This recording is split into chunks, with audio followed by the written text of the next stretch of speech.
I'm about to get married and I might have a warrant for my arrest because I couldn't manage my own life.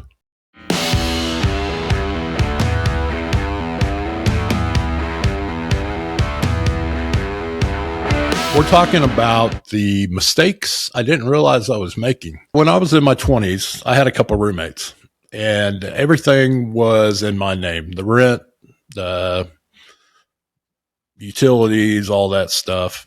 Each month, my roommates would give me some money and I'd take care of all the bills. At the time, I remember thinking, I'm the responsible one because I'm taking care of everything. It wasn't that I thought I was any smarter than they were. It's just kind of worked out that way. So I was fine with that. So towards the end of each month, things would get a little tight for me because I had to kind of make sure I had the money in to cover things but it'd still get a little tight, but that was okay. I'd stay a step ahead of it. No big deal. I still worked it out where I had a little something left to live on. But it always worked out. So I wasn't concerned about it. One month, one of my roommates came and said, "Look, man, I just don't have the money. I won't have it for you until I get paid." And I didn't think too much of it, I guess. I was thinking, all right, I'll figure it out. I'd never really had any reason to panic before when they were a day or two late, but this was the first time he's like, "I just don't have the money." So I covered what needed to be covered and kept things moving. Then his check didn't clear. And I remember thinking, this isn't supposed to happen this way. And I'd never really had, I'd always felt a little bit of pressure with things getting tight towards the end of the month, but I wasn't too concerned. I'd always managed. I'd always been able to kind of turn it into something that worked. But this amount of money was more than I could handle, and it started feeling real different really fast. Because I'm just a little bit behind, and now I'm getting ready to be exposed from what I've been doing, which is basically taking from Paul to pay Peter to pay Mary, and playing that timeline game that often was played in the younger years of life before I got smarter. And so I'm still trying to act like everything's okay and everything's cool. I didn't tell anybody. I'm just acting like everything's okay. But what I was really doing on the inside was I was going, what am I going to do now? Cause I didn't have an answer. I didn't have the money. So a couple of weeks go by and the panic just started to become fear. Notifications started coming, calls started coming, letters started coming. And now that what was panic is turning into real fear because I couldn't stop this. It was outside of me. It was beyond what I can control. And then it really hits me. I'm just a couple months from being married, and there's a very real possibility that I'm going to have a warrant out for my arrest before I get married. And it wasn't because I was really doing anything nefarious or anything like that. It was, I'm about to get married, and I might have a warrant out for my arrest because I couldn't manage my own life. Did you realize that everything was that tight, or were you just so used to working out? I'll have enough money here on this day. If I put it in on this day, it'll beat the check coming through the next day.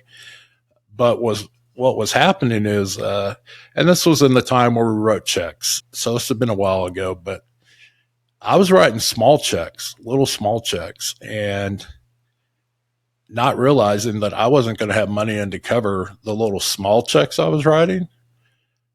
So because of this one check that bounced in my account, there was nothing to cover about 20 to 30 checks I'd written over the last few weeks. And I'm talking small. I mean, stupid stuff like $2 at a convenience store for a drink or something, a drink and a candy bar or whatever it was at the time. Um, so no, I didn't realize how bad it can get. So that $2 check became, worth about $100. And then, the bank only gives you so much time to solve this. And then they notify the local DA's office. And the DA office decides, you know what, we got to add our fee on this. And their fee is much bigger than the bank's fee. And so those little $2 checks here and there turned out to be $200 and $300 checks. And I had about 20 or 30 of them out there. And you can do the math. They all start to add up. And I didn't have the money. I didn't, I had totally failed. I had totally thought I was being a responsible grown up, and I wasn't. I was being responsible in the easy stuff and the stuff that was visible, but where I needed to be responsible was in, the stuff people don't see, the financial stuff, the stuff that you really do have to take care of as an adult. And it was a scary situation. My my soon to be wife, I finally had to break down and tell her what was going on.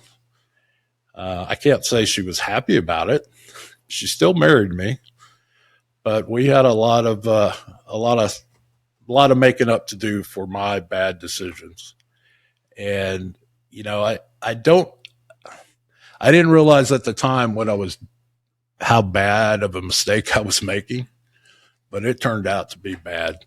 Uh, Turned out to be really bad, and it was tough starting out your marriage like that when something you've done uh, causes some issues with your new marriage.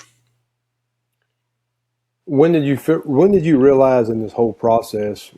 By the way, in my old line of work, that's called uttering a forged instrument. Yeah, I learned that term from the DA's office. Um, but when did you realize in this whole process that it wasn't fixable? Like this was going to snowball on you? Um, Probably the first time I got the certified letter from the DA's office saying how much they were going to charge me for one check that bounced, and that I had 30 days to take care of it.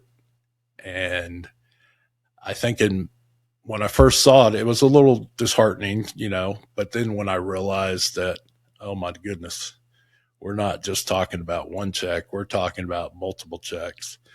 And after that certified letter, they just kept coming and coming and coming. And it was like I was in a cold sweat every time I went to the mailbox because I was like, oh man, it's gonna be another one.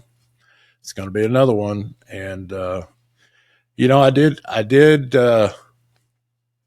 own up to it. I went to the DA's office and explained what happened. And the assistant district attorney that was working with me was, I would say, quite kind in how they handled it with me. It added a lot of stress to what was already a stressful situation. And I sure didn't want to tell my soon to be bride that how bad I'd messed up, but I had to. And like I said, luckily she didn't run from me for it, but I don't think she was very happy with me.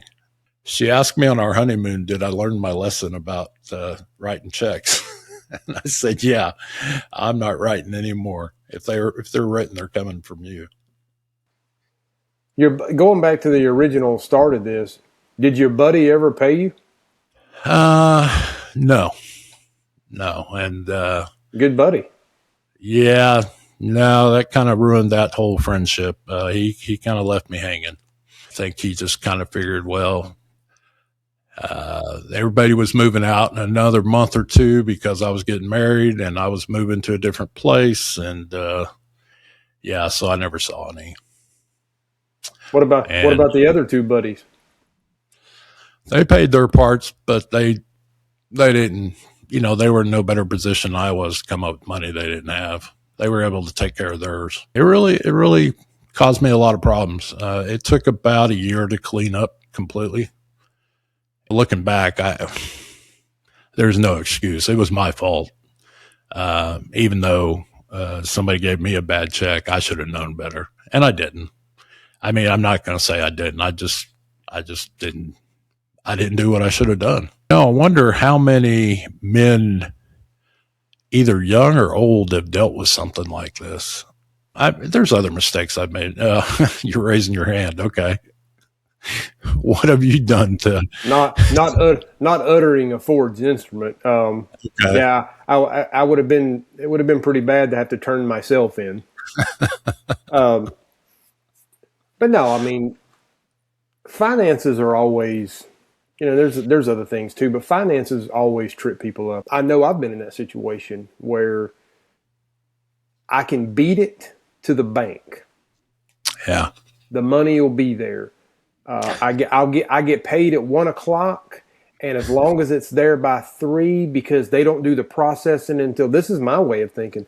Well, they don't actually do the processing until overnight. So if I get it in there by close of business, COB, then I'll be fine as long as I get it in there to write that, to cover that check or that whatever I did. Why do we push things to that extreme? Like in my case, I really thought I was responsible because I was paying bills. It only translated to just paying the bills when I had the money. It didn't translate to, oh, what happens if I don't have the money? Because I wasn't put in that situation until the end there. But what is it about us that we do those things? How old were you when all this took place? I was 22. So okay, so let me ask you this: I was old enough to know better. Yes, we're not. The jury would find you guilty, so we're not exonerating you. Right. However, when you were 42, not same financial circumstances, but when you were 20 years older, would you have ever thought in a million years to do that? No. No. And most people are not going to make those same decisions they made as a 22-year-old with writing checks that bounce higher than basketballs. They're not going to do that. I guess as men, we are supposed to know better. But what is it that when we do things that we think we're doing right, but really we're either screwing it up, or we don't know better, or haven't asked to know better. Why do we do that? In the circumstances, in the moment, we think we're making good decisions. We think we're doing the right thing. There's a situation that presents itself where the pressure is on. If you're a young guy and you got a young wife and a young kid at home, they need to eat. So that added pressure of that is going to, it's just going to play into decision making. Pressure is it's a real thing. I just think there's people out there that the intent is good. They are coming from a place of good intention. They just don't make the wise decision, and it seems like when you don't make one wise decision, it snowballs. Well, we can talk about that in the financial sense, but what do we do in our lives that are similar in other things? When we say stuff to our family, our wife, our kids that we really regret. We knew better, but we still do it. What is it that we can't filter ourselves from doing some of those things sometimes? I would say the majority of people are that way. But at the time, depending on what the situation was, the pressure, there's so many variables out there that make people react in a way that probably is uncharacteristic for most people. It causes them to say and do things that are just not wise in the moment.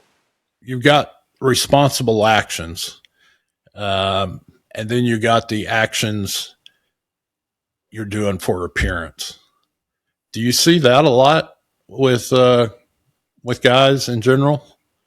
Hey, I want to look like I'm the great dad, but really I'm yelling and screaming at home. I'm the worst neighbor in the world. But when I'm with this certain group of people, they're putting on a face that they're just everything's cool. They got it under control. I've known people like that. I think everybody does it. Now, to the level you do it, we could debate that. But I think every single person at some point does that. Now, whether it's a learned behavior that continues, that's a different story. I think you have certain people that maybe do that and then realize, okay, that achieved nothing, or why did I do that, or that was dumb, or I don't need to do that. But then I think there's also the other side of that. There are the people that, maybe they want you to think they're one thing, but in the heart of their hearts, they know they're not, that they're really making mistakes about being the person they want to be, but they try to cover it instead of just own up to it. What is it that makes us own up to our mistakes? And who's to point that out to us? Should we be mature enough, responsible enough to recognize them ourselves? Or do we have to wait till somebody points them out before we recognize them? Both. I think there's both. It's you always want to get to the point, I think, in life, and you'll know when you're there. Like you the individual person, you will know when you're to the point where you can self correct, that you can do things that put you back in alignment with your family, your workplace, your church, your team, whatever. But then other people, it takes a long time for that to happen, if it ever does. I know people right now, I know people in my family that are in their 40s and 50s, one's in their 70s. I don't think they even conceptually understand the concept of self-correct. Like they just can't do it. Like if it's wrong in life, they're doing it. But I think that's a product of doing stuff for so long to where the abnormal becomes normal to them, and where me and you would look at it and go, what in the world? Looking back now, it was a very difficult situation, especially being newly married. But it was probably the best lesson I could have had financially to understand the repercussions of making bad financial decisions. Really, that's what life's all about. I mean, we're going to make mistakes, and if you don't ever learn from them, you never grow. You're never going to grow. You're never going to be the person you sought out to be or the person that you want to be, because you can't learn from your own mistakes. Well, I can promise you this, and this is for 100% of people. 100%. You're either coming out of a trial, you're in a trial, or one's coming. 100% of people. Doesn't matter. You can't run from it, because life is life. And when you think you got it figured out, or when you think you're just rolling, man, you're going to wake up on that Tuesday morning, and all of a sudden you're going to get that phone call, or you're going to get that text message, and your whole entire world is going to be turned upside down. But isn't that what makes us who we are? It's the trials, because if you never go through a trial, you don't learn anything. When you do make a mistake, that is not the end. It's not the end. You're going to have to go through consequences. You're going to have to go through a fire. You're going to have to go through trials. But don't let that mistake be tattooed on your forehead, or you got to wear it around your neck like an albatross. It doesn't define you if you don't let it. Well, sometimes we're going to make those mistakes, and honestly, we just weren't aware that we were making them. That's going to happen. You know, it's still the same process. You got to own up to it and just say, "Hey, I screwed up. What I got to do to fix this?" And I guarantee you, the consequences will be less. The process will be shorter, and the trial will not be as hot as it could be if you just do that one simple thing. Just own up to the mistakes you make. Hey, thanks for joining us on Dad's Place, Men Who Step Up.